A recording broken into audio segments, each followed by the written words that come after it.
나를 있는 그대로 인정하고 받아들이기. 오드리가 처음 영화계에 데뷔했을 때 캐서린 헵번은 여배우로서 또 판무파탈 이미지로 할리우드에서 확고하게 자리잡은 상태였다. 영화 제작사는 할리우드에서 헵번이라는 이름을 가진 두 사람이 잘 자리잡을 수 있을지에 대한 확신이 없었다. 하지만 오드리는 항상 확신을 갖고 말했다. 날 원한다면 내 이름을 그대로 쓰게 해주세요. 얼마 후 할리우드의 거물인 세뮤얼 골드윈은 이렇게 말했다. 오드리 헵번은 그레타 가르보 그리고 그녀와 같은 성을 가진 캐서린 헵번 이후 할리우드에서 가장 흥미로운 배우다. 캐서린 헵번과 오드리 헵번은 다른 성격을 가지고 있었지만 비슷한 재능으로 각각 영화의 여왕과 공주로 군림했는데 캐서린 헵번은 지금까지 총 4번의 아카데미상을 수상했다. 할리우드에서 아카데미상을 4번이나 받은 배우는 남녀를 통틀어 오직 그녀뿐이다. 놀랍게도 그녀가 첫 오스카상을 받고 이후 마지막 오스카상을 받기까지는 무려 48년이 걸렸다.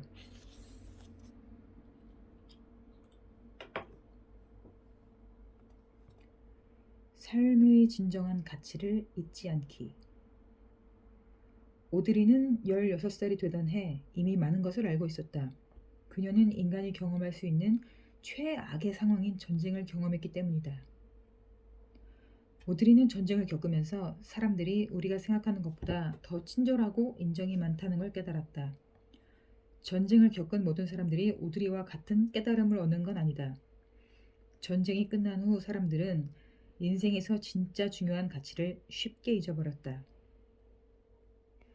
오드리는 자신이 삶에서 진정으로 원하는 게 무엇인지를 항상 인지하고 있었다. 그것은 바로 평화, 음식, 가족이었다.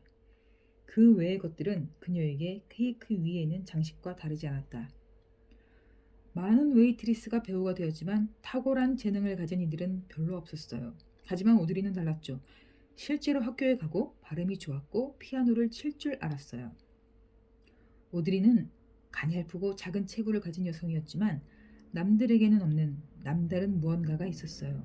구체적으로 설명하기 어렵지만 그것은 보통의 사람들이 가지고 있을 수도 혹은 없을 수도 있는 것이었어요. 오드리는 언제나 새로운 것을 찾아서 했고 고전적인 아름다움을 가지고 있었어요.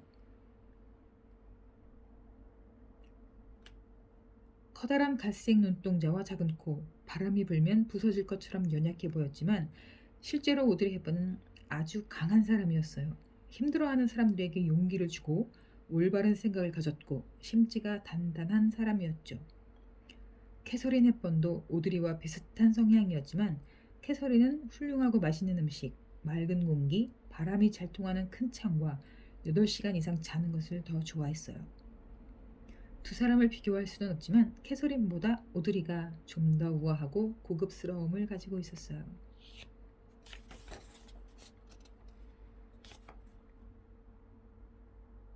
배우가 되는 것은 계획된 일이 아니었어요. 그냥 그렇게 되어버린 거죠. 나는 내가 상상했던 것보다 훨씬 더 많은 것들을 경험했어요. 대단한 실망이나 대단한 희망도 없었죠. 내가 기대했던 것보다 훨씬 많은 것을 이뤄냈고 대부분의 일들은 내가 의도한 것은 아니었어요. 내가 만약 오픈된 장소에서 코를 푼다면 아마 전 세계가 금방 그걸 알게 될 거예요. 하지만 그들은 겉으로 보이는 모습만 알 뿐 진짜 무슨 일이 있었는지는 모르죠. 나에게 무슨 일이 일어났는지는 오직 나만이 알고 있어요. 나머지는 모두 사람들의 마음속에 있는 거죠. 진짜 나로 살기. 대부분의 사람들은 오드리의 진짜 모습을 알지 못했다. 우리는 그저 로마의 휴일 속 앤 공주, 티파니에서 아침을 의 홀리, 마이 페어 레이디의 일라이자 두리틀만 알고 있을 뿐이다. 어쩌면 우리는 우리가 원하는 대로 그녀를 새롭게 창조했는지도 모른다. 현실에서는 존재하기 어려운 완벽한 이미지로만 오드리를 그려왔다. 하지만 오드리는 우리와 같은 사람이었고 우리 옆집에 살 수도 있는 그냥 평범한 소녀였다. 그저 조금 더 똑똑했을 뿐이다. 난 사람들에게 보이는 이미지를 만들어내는 데에 관심이 없어요.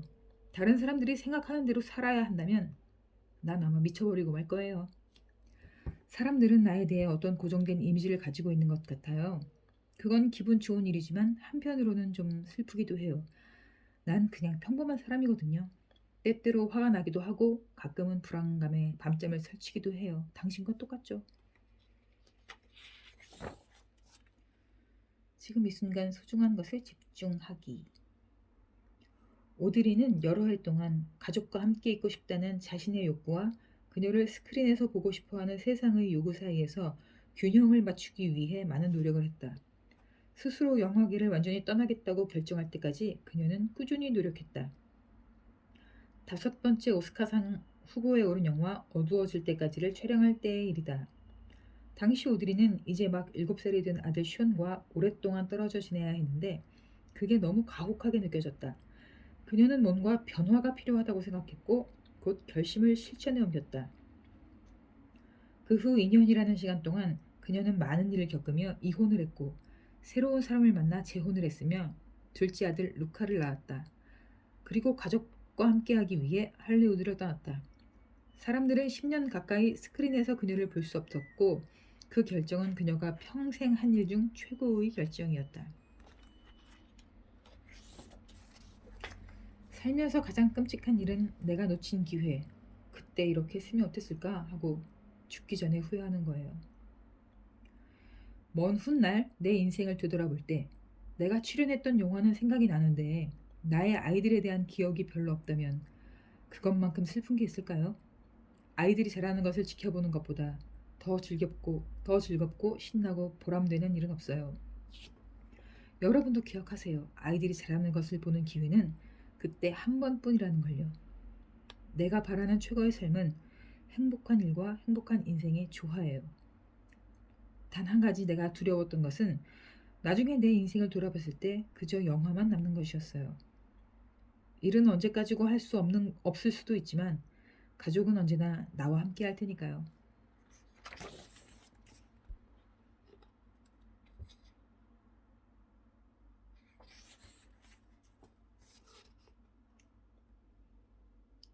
성공은 마치 손꼽아 기다리던 생일이 돼서야 내가 이전과 달라진 게 없다는 걸 깨닫는 것과 같아요. 내 생각의 성공은 그에 따른 책임감이 있어야 해요. 그리고 운이 좋더라도 버텨야 하죠. 가수, 은행원, 세탁소 직원, 주부, 변호사, 양치기. 당신이 어떤 직업을 선택하든 그 일을 하는 이유는 두 가지 중 하나일 것이다. 그 일을 좋아하거나 돈 때문이거나. 살다 보면 심지 굳은 낙관주의자도 좋아하는 일을 위해 굶을 것인지 아니면 테이블 위 맛있는 음식을 선택할 것인지 결정해야 할 때가 온다. 매일 아침 멋진 3버튼 수트를 선택하든 목욕 가운을 선택하든 한 가지는 확실하다. 당신은 성공을 원한다는 것이다.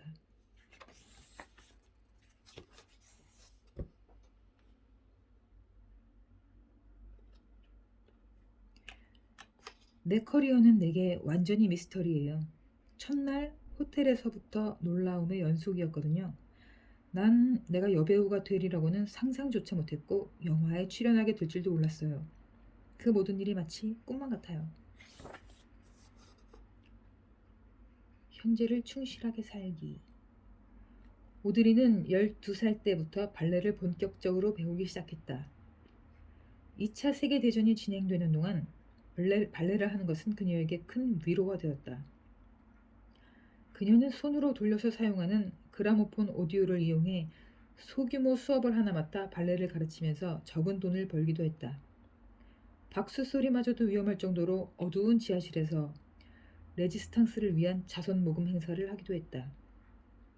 춤을 추면서 받은 돈은 적었고 박수 소리는 컸다.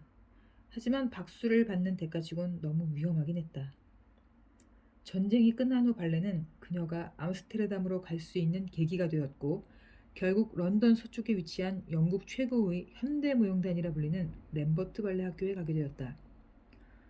오드리는 매력적인 능력과 성실함으로 칭찬을 받았지만 당시 그녀에게 진짜 필요한 것은 돈이었다. 그래서 뮤지컬 논평도 쓰고 모델 일도 하고 영화에 단역으로 출연도 했다. 오드리가 남들보다 많이 알았던 건 아니지만 영화 감독은 그녀의 의견을 주의 깊게 들었다. 런던의 코벤트 가든에서 발레복을 입고 춤을 추겠다는 꿈은 이루지 못했지만 그녀는 발레를 통해서 성공하는 법을 배웠다.